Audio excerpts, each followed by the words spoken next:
For Feb Regency, I wanted to share this book called On the Art of Writing Fiction. It was published in 1894.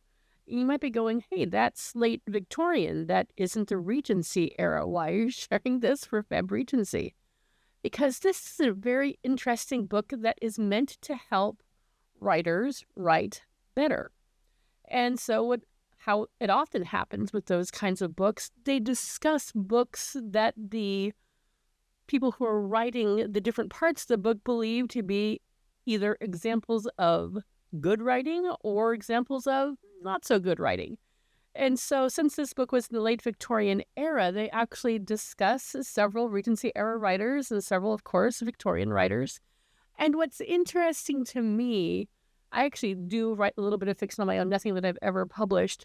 But what's interesting to me is how the views of authors, like especially some that we consider to be, the monoliths, the megaliths of literature, like Jane Austen and Charles Dickens, how they were viewed back then as opposed to how we look at them now. Because, let's just say at this time in 1894, Dickens was alive 2 generations ago. He died in the 1850s. And so conceivably, some of the authors of the different parts of this book could have actually been maybe small children when Dickens was publishing. I mean, their parents could have taken them to see Dickens do one of his famous talks where he kind of acts out his books. And so they're not total contemporaries, but they are probably near contemporaries of some of the people they're discussing.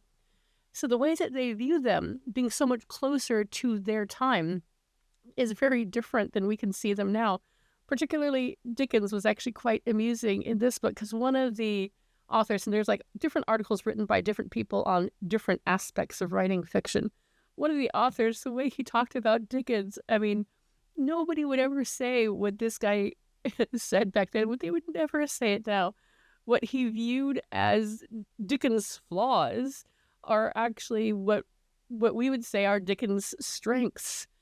And what's also fun about a book like this is you actually can learn about some authors that may be new to you. Authors that were, say, famous or infamous in 1894, but that have gone out of favor in the intervening 125 years. So you can find some new, potentially old favorites.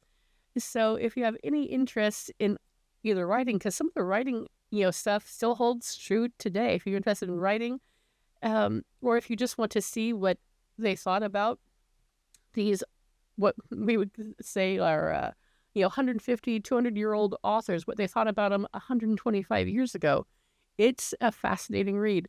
And if you've ever tried to submit your writing to magazines or journals or anything like that, you will find the last chapter highly amusing, because that chapter is actually written by an editor of a magazine, I believe.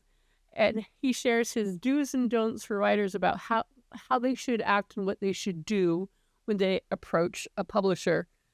Highly amusing. Back in the day, back in the 1990s, I actually did try submitting things to magazines, and I found his approach and what he told the potential future writer to do highly amusing. All right, thank you so much for watching this, and I hope to get at least one more video done for Feb Regency. We'll see how it goes. I've got 4 days, because February is 29th this year, not 28th.